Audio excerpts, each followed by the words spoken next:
Hello my dear ones. आज इस video में बात करने वाली हूँ मैं फ़ियर और फोबियाज़ के बारे में। मैं आपको बताऊंगी कि कैसे फ़ियर फोबिया साइकिल पूरा हमारे दिमाग में बनती है, क्या डिफरेंस है फ़ियर और फोबिया में, और कैसे आप घर बैठे ही अपनी फ़ियर फोबिया से बाहर आ सकते हैं। तो ये सोल्यूशन ओरिएंटेड वीडियो है, इसको लास्ट तक देखना है, शेयर ज़रूर करना है, वीडियो को लाइक करके कमेंट करके अपना प्यार मुझे ज़रूर देना है। चैनल पे नए हैं तो सब्सक्राइब भी कर लीजिए। आज देखिए, बहुत लोगों को फ़ियर और फ़ियर से ज़्यादा फोबिया, बिल्कुल इरेशनल थिंकिंग हो जाती है उनकी, एस्केप करने लगते हैं ना, बात बात पर इतना पैनिक करने लगते हैं। तो ये वीडियो बहुत ही ज़्यादा हेल्प करेगा, क्योंकि आजकल लोगों में डर बहुत ज़्यादा बढ़ता जा रहा है और फोबिया का तो कहना ही क्या है। तो ये बहुत ही यूज़फुल वीडियो है, इसलिए लास्ट तक ज़रूर ही देखना है। चलिए, आप अपने इन सारे रिस्पॉन्सेस को अगर आपको जल्दी से कम करना है ना, तो उसके लिए आपको ब्रेथ वर्क करना पड़ेगा, मेडिटेशन करना होगा। तो आप डॉक्टर कृषिका जैन ऐप को डाउनलोड कर लीजिए, ताकि आप मेडिटेशन करें, ब्रीदिंग एक्सरसाइज करें, अफर्मेशन करें और अपने आप को फियर और फोबिया से फ्री करें। तो अब हम सीखना शुरू करते हैं। तो ये है साइकिल फियर एंड फोबिया की। ट्रिगर कोई इंटरनल एक्सटर्नल कैसा भी ट्रिगर हो सकता है, किसी ऑब्जेक्ट से भी हो सकता है, पर्सन से भी हो सकता है, प्लेस से भी हो सकता है, कोई मेमोरी से भी हो सकता है, थॉट से, एक्सपीरियंस से, कुछ भी ट्रिगर हो सकता है। ट्रिगर आपको मिलता है इंटरनल या एक्सटर्नल। फिर क्या होता है, परसीव्ड थ्रेट। आपने ना कुछ थ्रेट यानी कि खतरा, उससे पहले से ही माइंड में एसोसिएशन बना रखा होता है, और आप उस थ्रेट की वजह से, उस खतरे की वजह से, जो आपके दिमाग में आपका ब्रेन आपको उस टाइम पर नैरेट करने की कोशिश कर रहा है, फिजियोलॉजिकल रिस्पॉन्सेज आते हैं। आपकी हार्ट रेट बढ़ जाएगी, है ना, पेट में कुछ अनकंफर्टेबल फीलिंग आ जाएंगी, आप नॉशियस फील कर सकते हैं बहुत ज़्यादा, आपकी ब्रीदिंग पैटर्न चेंज हो जाता है, अलग अलग लेवल के सिम्टम्स आते हैं बहुत ज़्यादा। कोई इंसान रोना भी शुरू कर देता है, किसी भी तरीके के सिम्टम आ जाते हैं। फिर अवॉइडेंस बिहेवियर, जनरली उस ट्रिगर को हम अवॉइड करने की कोशिश करते हैं, और उस अवॉइडेंस बिहेवियर की वजह से हमें टेम्परेरी रिलीफ मिलता है, बट हमारी उस ट्रिगर के लिए सेंसिटिविटी और ज़्यादा बढ़ जाती है। यानी कि हमारे ब्रेन को एक लर्निंग चली जाती है कि सच में वो चीज़ तो बहुत ही ज़्यादा डेंजरस है। तो आप अवॉइड करने से अपने आप को टेम्परेरी रिलीफ तो दे सकते हैं, बट परमानेंट रिलीफ नहीं मिलेगा। आप बाहर से ट्रिगर्स तो गायब होंगे नहीं, आपके अंदर भी वो ट्रिगर पड़ा हुआ है, तो वो आपको बार बार चाहे बचाने की इंटेंशन से ही है, लेकिन आपको याद दिलाएगा आपका माइंड। तो अगर आप चाहते हैं कि आपको परमानेंट कोई सोल्यूशन मिले, तो उस सिचुएशन को अवॉइड करना तो कोई सोल्यूशन है ही नहीं। उस सिचुएशन को हमें फेस करना ही पड़ेगा। अब यह है कि एकदम से फेस करने की हमारे अंदर हिम्मत नहीं है, तो क्या करें? तो उसी के लिए हम टेक्निक सीखेंगे कि कैसे हम उस ट्रिगर के लिए बिल्कुल नॉर्मल हो जाए, एकदम न्यूट्रल हो जाए। तो चलिए अब आगे समझते हैं। सबसे पहले समझते हैं कि हम कैसे ये फियर एंड फोबियाज डेवलप कर लेते हैं। इवोल्यूशनरी सर्वाइवल मैकेनिज्म, जब हमारा ह्यूमन ब्रेन इवॉल्व हो रहा था, तो हमारा सर्वाइवल मैकेनिज्म क्या था? हर समय डर ही था। जब इंसान केवमैन था, क्या था? भागता ही रहता था, डेंजर से, थ्रेट से, लड़ना, यही सब। और इसी सब से फाइट करते करते ह्यूमन ब्रेन का इवोल्यूशन हुआ। तो इवोल्यूशन प्रोसेस में क्या है? लर्निंग, थ्रेट को डिटेक्ट करने की, अपने आप को फियर से प्रोटेक्ट करने की। अब सब कुछ बाहर की दुनिया में चेंज हो गया है, बट हमारे ब्रेन की अभी भी primarily major conditioning fear based ही है।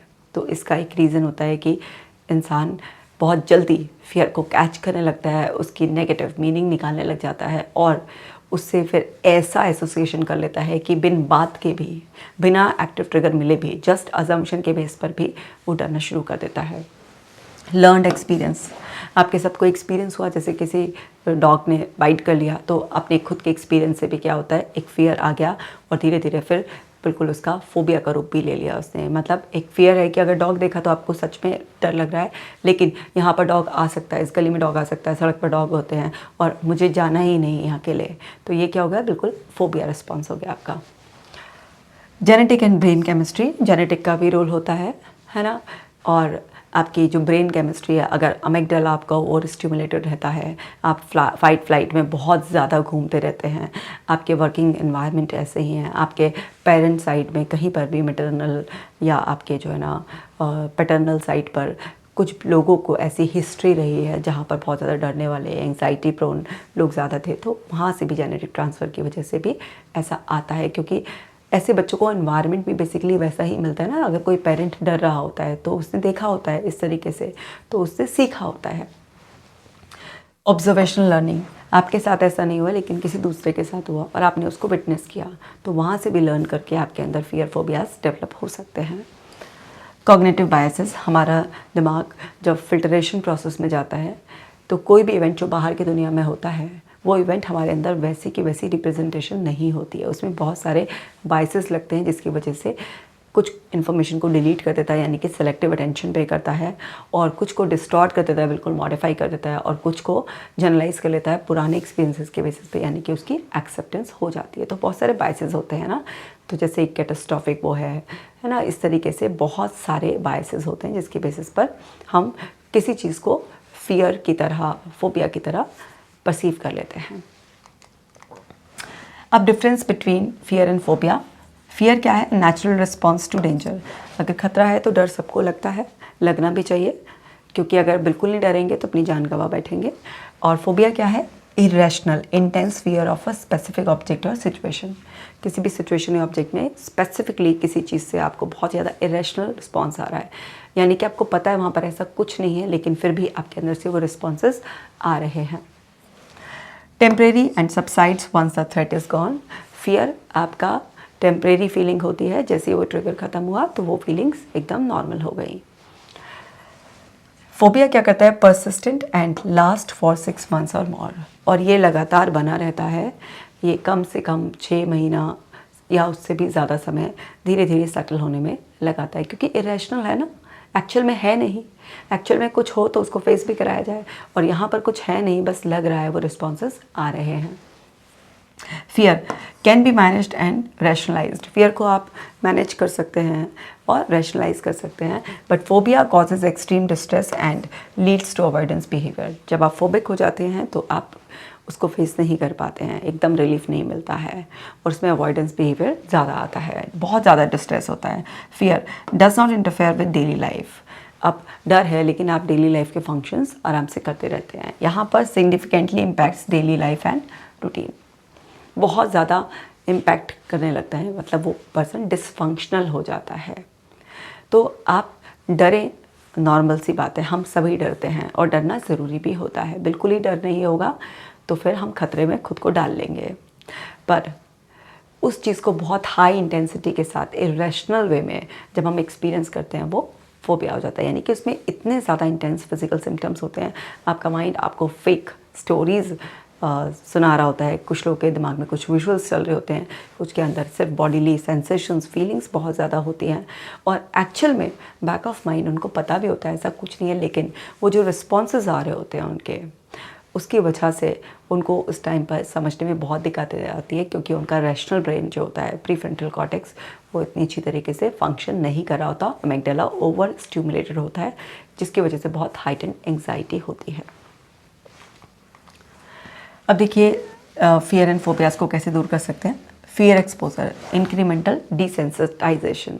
आपको ना एक पूरा फियर हायरार्की बनानी होती है, आपका जो भी पर्टिकुलर फियर या फोबिया है उसको आप लिख लीजिए उसमें, और फिर आप ना बहुत ही सिस्टमैटिक वे में, स्टेप बाय स्टेप, एक सेफ एनवायरनमेंट में धीरे धीरे ग्रेजुअल एक्सपोजर करें। जैसे मैं आपको एक एग्जांपल बताती हूँ।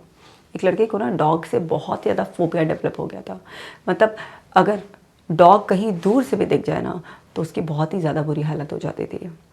अब डॉग से इतना इंटेंस फियर, और उसके अंदर ये था कि डॉग काट लेता है तो रेबीज़ हो जाता है। अब हर डॉग के, पहली बात तो हर डॉग काटता नहीं है, दूसरी बात ये कि हर डॉग के काटने से रेबीज़ भी नहीं होता है, लेकिन उसको बहुत ही ज़्यादा ये फियर क्या एकदम फोबिया हो गया था, बहुत ही इंटेंस, और उसको कितना भी कोई भी घर वाला समझा रहा था लेकिन उसको समझ में नहीं आ रहा था, उसकी बॉडी से बहुत ही ज़्यादा रिस्पॉन्सेज आते हैं।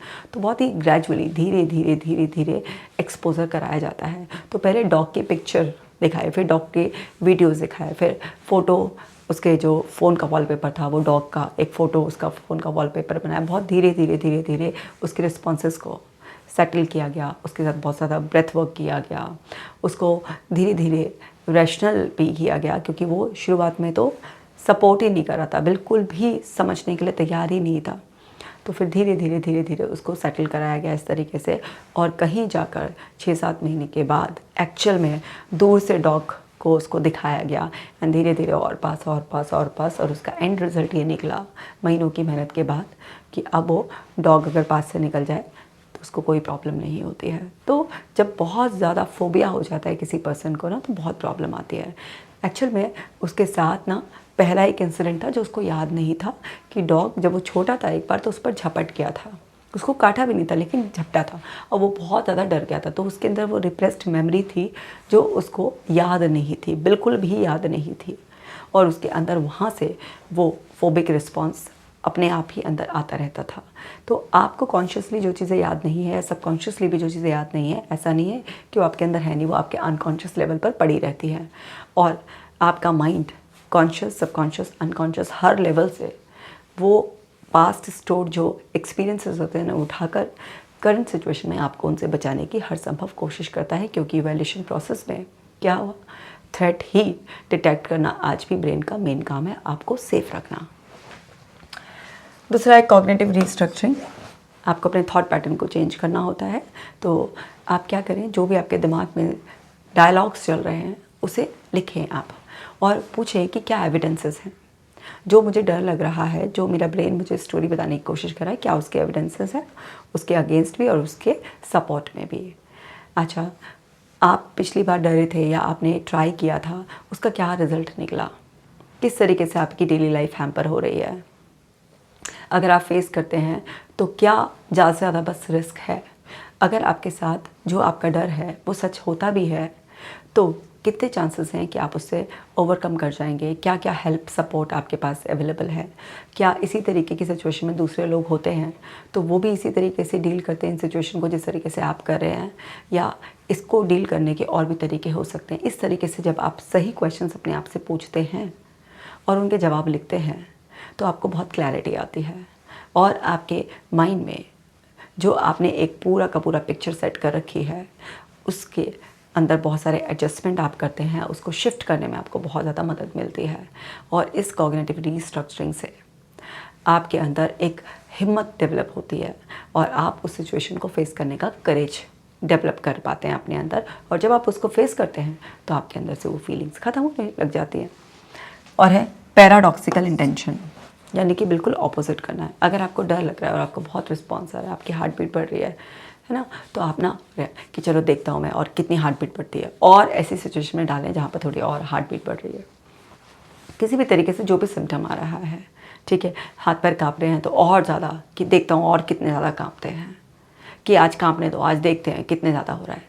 अब ये थोड़ा सा ना लोगों को स्कैरी भी लग सकता है कि ऐसे कैसे अपने साथ रिस्क ले लें, बट जो भी फियर और फोबिया के केस में आपके अंदर रिस्पॉन्सेस आ रहे होते हैं वो आपका माइंड आर्टिफिशियल सिम्टम्स पैदा कर रहा होता है। वो एक्चुअली साइकोजेनिक सिम्टम्स ना एकदम रियल सिम्टम्स जैसे लगते हैं, पर वो लाइफ थ्रेटनिंग नहीं होते हैं।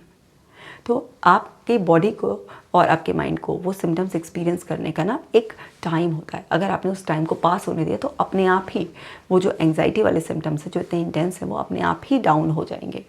लेकिन आप उससे पहले ही पैनिक करने लग जाते हैं, घबराने लग जाते हैं, इसलिए आप एक्सपीरियंस नहीं कर पाते कि वो अपने आप ही सेटल हो जाते हैं कुछ टाइम के बाद। तो आप ये पैराडॉक्सिकल इंटेंशन रखकर भी इस सिचुएशन को फेस कर सकते हैं। साइकोलॉजिकल एंकरिंग टेक्निक, तो आप ना कोई भी एंकरिंग टेक्निक इस तरीके से लगा सकते हैं। जैसे आपको जब भी फियर आ रहा है तो आप कोई वर्ड ऐसे रिलैक्स रिलैक्स या सेफ सेफ, इस तरीके से आप ना इसे एंकरिंग कर लें अपनी। तो आप कुछ दिनों तक सेफ या रिलैक्स कोई भी वैसे वर्ड बोलकर अपने आप को वो फीलिंग एक्चुअल में फील कराएं, ताकि जब आप जो सिचुएशन में आपको डर लग रहा है उस सिचुएशन में आप जाएं, उसको फेस करने की कोशिश करें, तो आप अपना वो जो एंकरिंग की हुई है आपने उस वर्ड का इस्तेमाल करके अपने आप को कूल डाउन कर पाएँ। तो इससे क्या होगा कि आप रिलैक्स हो जाएंगे। ये एक तरीके का रिमाइंडर होगा कि ये सिचुएशन में जितना आपको डर लग रहा है एक्चुअल में ऐसी सिचुएशन नहीं है, ये आपका जो फियर है वो फेक फियर है। और फिर आप जब काम हो जाएंगे तो जो स्टोरी आपका दिमाग आपको बता रहा था या जो सिचुएशन आप जिस तरीके से परसीव कर रहे थे उसकी जो इंटरप्रिटेशन निकाल रहे थे, आप काम होने की वजह से उस सिचुएशन को बेटर तरीके से, डिफरेंट तरीके से समझने के लिए तैयार हो जाएंगे। द 5 सेकेंड रूल, आप ना जब भी डर रहे हैं तो अपने आप को 5, 4, 3, 2, 1 इस तरीके से रिवर्स काउंटिंग करें, पॉज लें जैसे ही आप पॉज लेते हैं तो वहाँ पर ना आपके ब्रेन को एक सिग्नल जाता है, भाई रिलैक्स, है ना, अभी relax.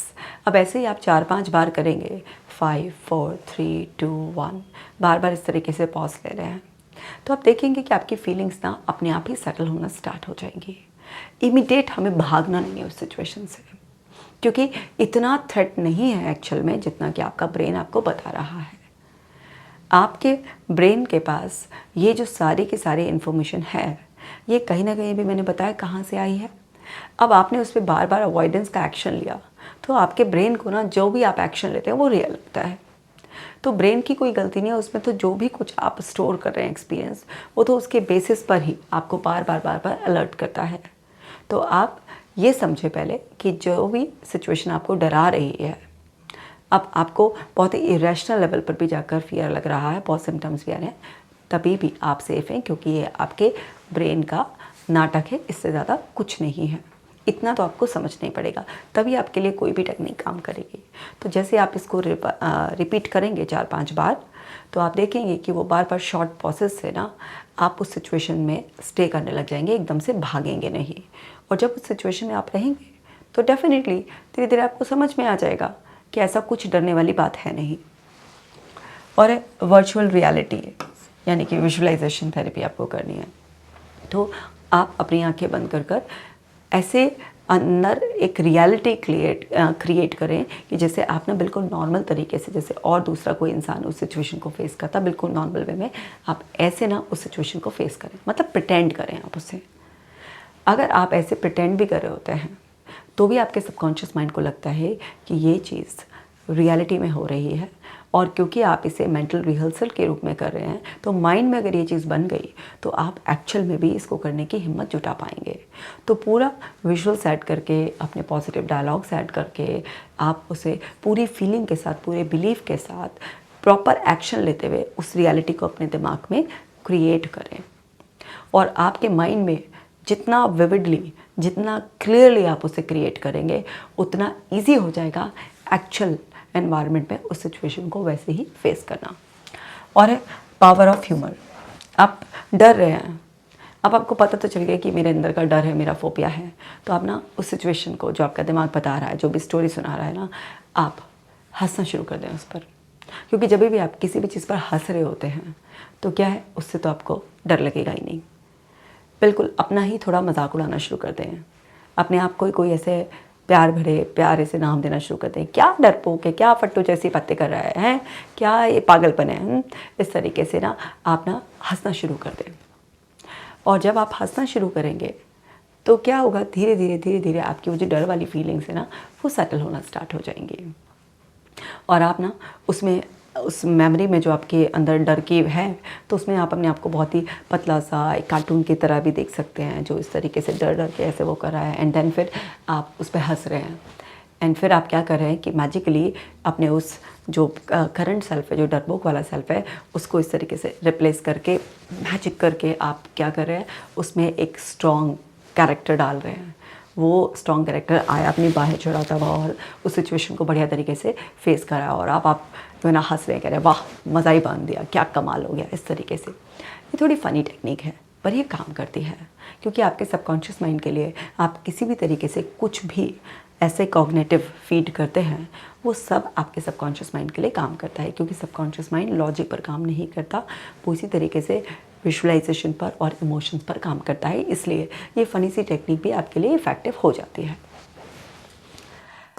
Emotional freedom technique EFT, इसके लिए मैंने ना एक स्पेशली बड़ी सी वीडियो बनाई हुई है केजे टॉक्स चैनल पर, जो मेरा दूसरा चैनल है, उस पर आप डिटेल में देख लेना। तो इसमें क्या है कि आपको ना अपने बॉडी के पॉइंट्स पर टैप करना होता है। तो आपने टैप किया, I am safe, I am safe, I am safe, I am safe, I am safe, I am safe, I am safe, अलग अलग बॉडी पॉइंट्स होते हैं। आपने टैप किया, I am safe, I am safe, इस तरीके से आप टैप करें। और टैपिंग से, यानी कि वो जो अंदर सोमैटिक स्टोरेज है आपके अंदर फियर रिस्पॉन्स की, उसे रिलीज़ करें और अपने आप को अफर्मेशन डालें कि आई एम सेफ, और मैं उस सिचुएशन को फेस करने के लिए तैयार हूँ, मैं पावरफुल हूँ। कुछ भी इस तरीके की अफर्मेशन ऐड करके टैपिंग करते हैं आप डिफरेंट बॉडी के पॉइंट्स पर, तो ये बहुत ज़्यादा इफ़ेक्टिव है। तो आप वो केजे टॉक्स पर जाकर EFT की वीडियो ज़रूर से ही देख लेना। और है व्हाट इफ़ फ्लिप स्ट्रैटेजीज़। तो अब ये अगर ये हो गया, अगर वो हो गया, हमारा दिमाग यही तो बताता ना, अगर मेरी जान चली गई, अगर ये हो गया वो, तो आप इसी को ही ना, अगर मैं बच गया तो क्या होगा, ज़िंदगी कितना मज़े में होगी। तो इस तरीके से आप ना व्हाट इफ़ को ऐसे फ्लिप करते हैं कि वो नेगेटिव बता रहा है और आप उसे पॉजिटिव कर रहे हैं। तो ये भी टेक्निक बहुत ही ज़्यादा हेल्प करती है, क्योंकि ये आपके थॉट पैटर्न्स को, जो ओल्ड थॉट पैटर्न्स है, उसको ब्रेक करने में बहुत हेल्प करती है। और है breath work and progressive relaxation. जब भी आप बहुत डर रहे हैं, फियर का रिस्पॉन्स बहुत फील कर रहे हैं, तो आप आराम से लेट जाएं। लेट कर उस टाइम पर ब्रीदिंग एक्सरसाइज करें। बैठ कर मत करें, लेट कर करें। और लेट कर अपनी सांसों को लंबा गहरा अंदर इनहेल करें और फिर उसको माउथ से एक्सेल करें। माउथ से एक्सेल करने से रिलैक्सेशन ज़्यादा जल्दी मिलता है। और फिर ग्रेजुअली 1 बाय 1 बॉडी के अलग अलग पार्ट्स को आपको रिलैक्स करते जाना है। तो ये बहुत ज़्यादा हेल्प करती है, यानी कि ये सोमेटिक रिलीज़ करने की एक बहुत ही पावरफुल टेक्निक है। और है आपकी NLP रीफ्रेमिंग। NLP की एक बहुत ही पावरफुल टेक्निक है रीफ्रेमिंग, यानी कि आपके दिमाग में ना हर चीज़ का एक फ्रेम है, उसमें VAK है आपका, यानी कि विजुअल से कुछ ऑडिटरी फीलिंग से कुछ काइनेस्थेटिक है। तो उसमें ना आप उसकी सब मोडालिटीज़ को, यानी कि सब मोडालिटीज़ मतलब डिटेल्स को चेंज कर दें। जो भी आपके अंदर कोई भी मेमोरी स्टोर्ड है तो उसमें आप कलरफुल है तो उसे ब्लैक एंड वाइट कर दें, बड़ी सी पिक्चर है तो उसे छोटी सी कर दें, बिल्कुल श्रिंक कर दें। अगर वो मूवी की फॉर्म में है तो उसे पॉज कर दें, उसमें ऑडियो को म्यूट कर दें, कुछ फ़नी साउंड कुछ इस तरीके का डाल दें आप उसमें से, मतलब पूरा का पूरा जो भी स्ट्रक्चर आपके दिमाग में दिख रहा है उसको चेंज कर दें। और साथ के साथ उसमें जब ये सब चीज़ें चेंज कर देंगे तो पॉजिटिव डायलॉग भर दें कि आप ना उस सिचुएशन को बहुत ही अच्छी तरीके से फेस करें। अब ये रीफ्रेमिंग बहुत तरीके से की जा सकती है, इसकी कोई फिक्स पैटर्न, कोई टेक्निक नहीं होती है। ये डिपेंड करेगा कि आपका फियर कौन सा है या कौन सी सिचुएशन में आपको किस तरीके से एक फोबिक रिस्पॉन्स आपके अंदर बैठ गया है, तो उसके ऊपर डिपेंड करती है इसकी स्क्रिप्ट। लेकिन इसका अर्थ यही होता है कि उसका फ्रेम चेंज कर देना, यानी कि उसकी डिटेल्स को चेंज कर देना। Shift from victim to observer. मुझे डर लग रहा है कि बजाय मेरा माइंड मुझे डराने की कोशिश कर रहा है। मैंने नोटिस किया कि मेरा ब्रेन बता रहा है कि ये सिचुएशन डेंजरस है। ये क्या है? Observer self.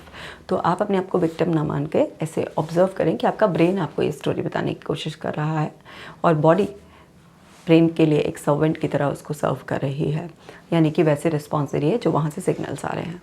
तो ये ऑब्जर्वेशन से क्या करेंगे, आप अपने आप को उन फीलिंग से डिटैच कर लेंगे।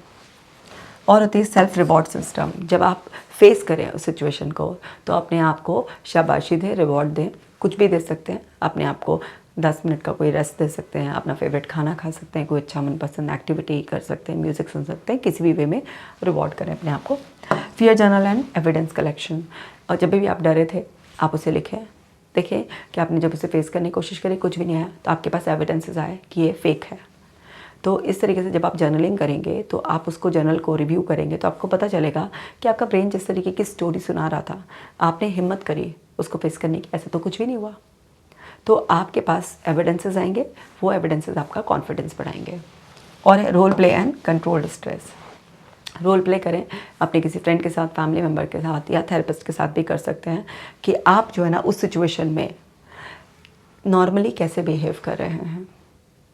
तो आप जब इस तरीके से किसी के साथ टीम बनाकर इस तरीके का एक्ट करते हैं और आप महसूस करते हैं कि अगर आपको उस टाइम पर स्ट्रेस भी आ रहा है तो सामने वाले पर्सन को देखकर, उस एनवायरनमेंट में आसपास आजू बाजू लोगों को देखकर आपका जो स्ट्रेस है ना वो आपके अंदर लिमिट में ही रहता है और आप उसे इजीली रिलैक्स कर पाते हैं। और जो लोग भी आपके साथ ये रोल प्ले में सपोर्ट कर रहे होते हैं तो वो भी अपने जेस्चर से, अपने पोस्चर से, अपने आई मूवमेंट से, अपने डायलॉग से आपको कॉन्फिडेंस देने का ही काम करते हैं। तो ये भी बहुत ज़्यादा इफ़ेक्टिव टेक्निक है। इससे भी आपके अंदर बहुत ज़्यादा आइडियाज़ आते हैं, एक लर्निंग होती है कि किस तरीके से हमें उन सिचुएशंस को फेस करना है जो हमें बहुत ज़्यादा डराती हैं। सो ये थी कुछ टेक्निक्स जो मैंने आपको बताई कि आप घर बैठे ही यूज़ कर सकते हैं। इतनी सारी टेक्निक्स एक साथ इसलिए बताती हूँ कि सारी टेक्निक करने में कंफर्टेबल नहीं होते हैं। तो जिसको जो पसंद आए वैसे कर लो, जो आपको आसान लगे, सारी इफ़ेक्टिव हैं। कोई एक ही टेक्निक को कुछ टाइम रिपीट कर लो या फिर अलग अलग टेक्निक्स को ट्राई कर लो, जो आपके लिए मोस्ट इफ़ेक्टिव हो उसको यूज़ कर लेना। पर कुछ भी करो, ठीक हो जाओ जल्दी से, क्योंकि मैं चाहती हूँ कि आप घर बैठे ही ठीक हो जाओ। इस वीडियो को शेयर ज़रूर करना, अपना खास ख्याल रखना। मैं मिलूँगी नेक्स्ट वीडियो में। Take care.